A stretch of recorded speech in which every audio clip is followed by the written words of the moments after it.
County District Library. Good morning, Shannon. Yes, hello, good morning. So we'll have some fun today. We've got some good programming coming up. We've got some exciting news about the library with Molly Idle coming tomorrow and everything. So anyway, Nicole, what have you been reading, listening to? It looks like you have a blog up there. A podcast. A podcast. Yes, this is a podcast. I have had some good conversations with my friends lately about different podcasts that they listen to. And a lot of us who are, big readers enjoy our podcast to also tell us a story. Mm-hmm. And so you've heard me talk about one of my favorite Instagram personalities before. Her Instagram handle is at Sharon Says So, and her name is Sharon McMahon. She's a former high school government teacher, but very much a lover of learning and a knower of all things. She has a background in constitutional law, so she knows lots of wonderful things. She rose to fame during kind of a lot of the confusion when people were like, can we do this with elections? Can this happen with, how does if a president dies, who succeeds them? I mean, they were people were asking a lot of questions that as grown-ups, you learned when, I don't know, maybe 20, 30, 40 years ago for some of us, And so that's how she rose to fame. So now she's got a podcast out. It's the Sharon Says So Podcast, and you can listen to it on basically all platforms where you consume podcasts. But what she does is she tells very good stories. And so what she's doing is she's working through every state in the union with a very good story from that state. They're very easy to consume, 30 to 40 minutes at the most. And then she peppers those in with little interviews for other notable people who can also teach you a little thing or two. But so she talks about episode 1 is Alabama, the man who almost wasn't vice president. Do you know who that one might be about? Almost wasn't vice president? Who almost wasn't vice president, yes. From Alabama. This is the life and legacy of William Rufus King, the 13th Vice President of the United States of America. Oh, geez. William Rufus King, I forgot right? him. Yes. And so these, this kind of stuff is like the subject of a lot of her stories. It's unknowns in American history who have made a big difference, but you would never really recognize their name. Episode 2, she goes to Alaska because she's going in alphabetical order. How else? We won't be on for a while then. Right. And this one is she's talking about the sled dogs who saved a village. So this is the story of, we know the Iditarod, we know the sled dogs and the mushing and things like that in Alaska. The name Balto might sound familiar if you are familiar with maybe the Disney movie or the movie that was made about Balto's life. But do you know why the dogs had to make such a rush to get to this very specific town? Did it involve some vaccine or? There was a health crisis. There was a health crisis, and the town doctor was trying to treat this unknown illness, and it was a town of 1,400 people who were facing a very short lifespan if they didn't get a vaccine. And so getting it through the Alaskan wilderness was, the reason why these dogs were making it. But here's a spoiler. Balto is not the one who really saved the day. One that I thought was really fascinating was the story of Arizona and the individual who the focus of that one was, his name is, I believe it's Emmanuel Miranda. And Ernesto. Ernesto. Thank you. Yes, Ernesto Miranda. Yes. This is the story of where Miranda rights come from. Mm-hmm. He was a despicable human. Right. It's really terrible that his name is associated with such a thing that's so common today in law. I prefer to think of them as your Carmen Miranda rights. There you go. You have the right to wear a fruity hat. You have the right to sing in Portuguese. Beautiful. Sort of, yes. Fun fact with that one, he actually he was in prison, and with the Supreme Court, a lot of times they're not deciding whether or not, a person is guilty. They're deciding the merits of a case. And so with Ernesto's case, it was, did he get his rights properly told to him? And the Supreme Court's answer was no, which is where the Miranda rights come from. And so he's in prison, but his name is famous now. People would be arrested after the Supreme Court made their decision. They would come to prison with their Miranda rights card that had been handed to them, and he was autographing them. Despicable. So anyway, that's what I've been binging lately. It's really worth a listen if you have the time. You can find it on any major podcast. It's the Sharon Says So Podcast. podcast. And many of the guests that she is interviewing also have books that they've written. So there's your library tie-in. Ah, great. Shannon, I see you've got a book with a really bright red cover. Yes, it is very red. So if you remember nothing else, it is a book with a red cover. That's what a lot of people remember when they come into the library. Yes. I don't remember the title or the author, but it had a red cover. Yes, exactly. So this is a young adult novel. It's called The Girls I've Been by Tess Sharpe. It is about 3 teens who they are going to a bank to deposit money that they raised in a fundraising campaign. And while they're there, the bank is robbed. So they become hostages in this bank robbery. Yeah. And what they don't know is that our main protagonist, her name is Nora, one of the teens who they have taken as a hostage, is actually the daughter of a con artist. Oh. And so she knows a thing or two. And so she decides to use her skills against the bank robbers. Oh, I This love sounds it. like fun. It is very fun. Yeah. And so the title, The Girls I've Been, is that while she's in the bank, trying to figure out, what the bank robbers are doing and how she can kind of trick them, you're also going back in time and learning about the different girls that she's been throughout her life, because her mom would have her play different characters as they moved Interesting. around. Wow. Yeah. So it is really interesting. The little tagline is 3 teens, 2 bank robbers, and 1 way out. Ooh. So it's very fun. It's fun. And Yeah. it seems like it reads fast. Like Yes, it's like yes. a little bit of a thriller. Very. Definitely a thriller. Very quick, short chapters. You got to keep going to figure out what happens. Oh, yeah. It also sounds like it'd make a heck of a good movie. Yeah, I think so. All right, great. So it's called The Girls I've Been by Tess Sharpe, and that's Sharpe with an E at the end. Yes. Okay, great.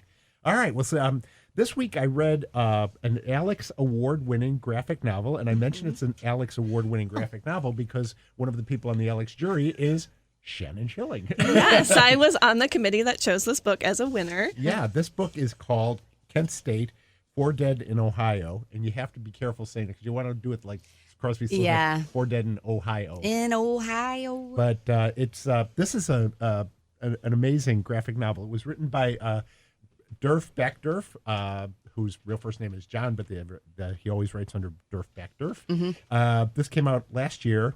It on May 4th, 1970, then the Ohio National Guard troops shot and killed 4 students at Kent State following a demonstration against the expansion of the Vietnam War into Cambodia. This graphic novel covers the 3 days leading up to that tragic day. And it might seem like a strange topic for a graphic novel, but it really works. First, the book is extensively researched and footnoted. Although some of the conversations are recreations, all of the book is based on eyewitness accounts, detailed research, and investigations. And there are 25 pages of notes at the end of the book. And in fact, nearly every frame in this graphic novel is documented. It refers back to one or the other of the investigations that were done.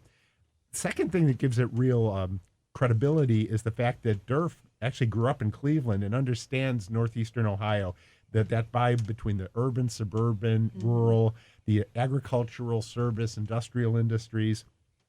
And finally, the art that he uses kind of mirrors the vibe of the underground comics of the late 60s and early 70s. So all of that comes together to become a really fine work of art.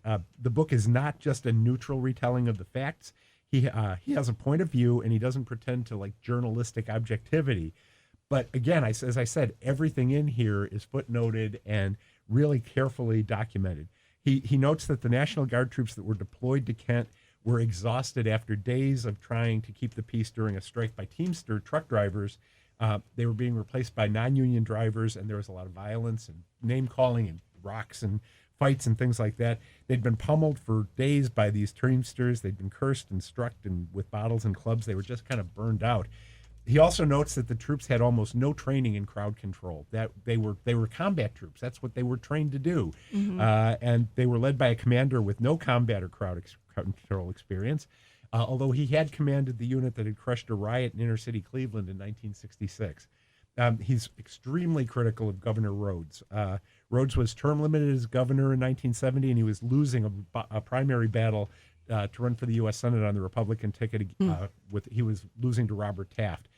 He thought that by acting really tough against these anti-war protesters at Kent, he might make up some of the ground that he was losing to Taft. And the thing that's so tragic about this is no one really knows if there was ever an order to fire. No, it's just impossible to know.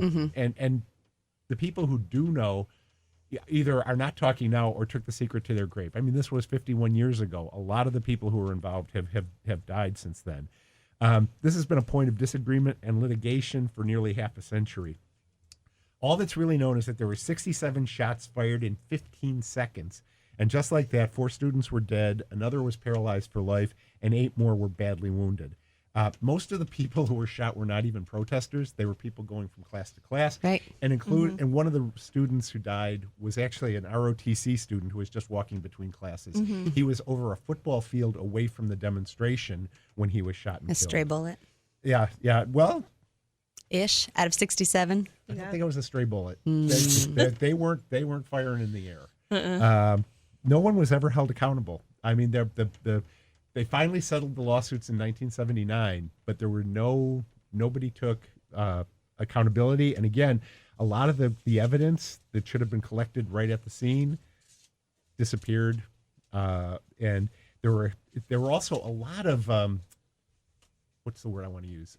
Informants for the FBI, for the CIA, working on campus at that time because there had been a large Students for Democratic Society and weathermen who were the really radical left-wing fringe that had been operating on campus, although they were pretty much gone by the time this happened. So anyway, it is an amazing book. It is a fast read, except you keep wanting to stop and think about what you're reading. And again, it's called Kent State, 4 Dead in Ohio. Derf Backderf is again the author. He's also now I'm going to go back and read My Friend Dahmer. It's good. Is it? It's good. It's so creepy. About that on the show, didn't you? Yeah, it's been a while, but it's a good one. It is creepy, but it's very interesting. So, gives a good backstory. I'm really interested in going back and taking a look at the. I will say, as someone who grew up in Northeast Ohio, reading his stuff, both My Friend Dahmer and Kent State, like I recognize things that he's illustrating. It's so cool. He does. He incorporates, really, and pictures, original pictures. You can see what he used from his research as well. Yeah, and I lived on Kent's campus for 2 years. So reading that book, I was like, I recognize so much of this. Yep. The back cover is the famous picture of the girl over the body of her friend who'd been killed.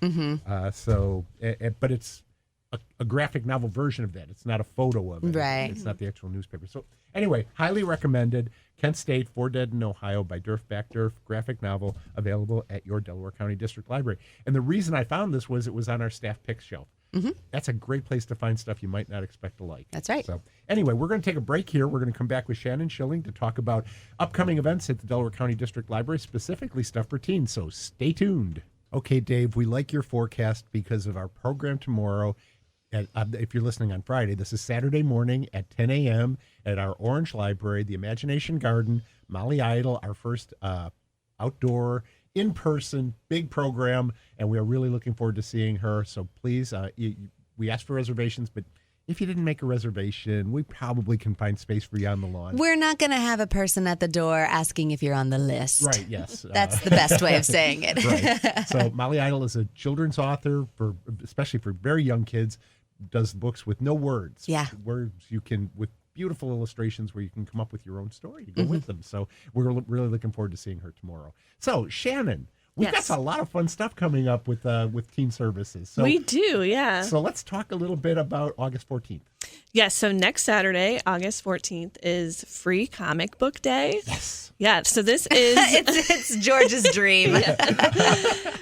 Free Comic Book Day is something that comic shops around the country have been doing for 20 years. Wow. Yeah, this is the 20 years. The 20th anniversary, right. And occasionally libraries get to join in on the fun. So we are joining them this year. So it's Saturday, August 14th, all day. We will have free comics at all 4 of our branches. And we are also encouraging people to pick up comics from the Flying Monkey Comics and Games. And so these are just single issue comics. You're not getting like a bound volume from the library collection. They're single issue comics. They're teasers. They're a way to Yes, get people yes. interested in these things. Yeah, and we have titles for all ages. I know we have Lumberjanes, Okay. Oh, yeah. My Little Pony, All right. X-Men. I think there's a Blade Runner. So we have there's a really good variety. We have like 23 different titles. We Wow. have hundreds of them. Yeah.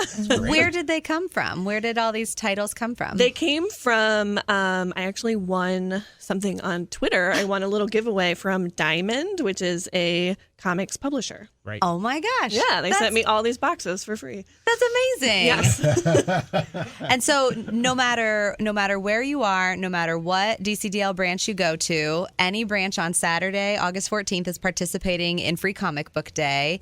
And you can also go to Flying Monkey. Could we go to all of them? Could somebody like branch hop if they wanted to? Definitely, yeah. And I think that Flying Monkey will have different titles than we do. Oh, neat. So I would definitely suggest going everywhere. Yeah. That's awesome. I'm sure you could also, if you were really into it, I'm sure comic shops like down in Columbus are participating. Like it's Right. it's a thing. Oh, that's cool. Yeah, if you don't know, Flying Monkey is in the shopping center where Kroger and Walmart are on Columbus Pike. Yes.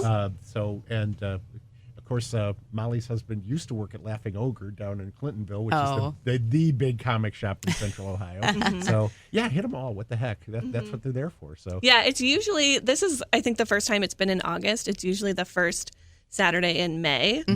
But, you know, everything's different this year and last year. So, we really want to help it to be successful since it's happening at a different time than it usually does. So, definitely go to as many comic shops as you can. And what a perfect, union of the cosmos that you win all these free comics and that this is happening in August and then we get to help support it with such a great local partner in Flying Monkey Comic and Games. Yeah. right.